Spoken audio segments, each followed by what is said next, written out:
Asuma. Păi astea sunt mult, da? Unde tu bani?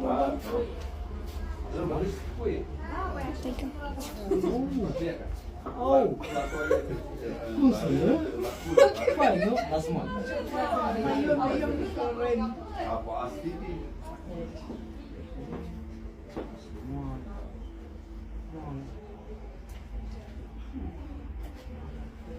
Nu se seamă, deci pe mine în brațe pune jos, că eu cred că le evitez.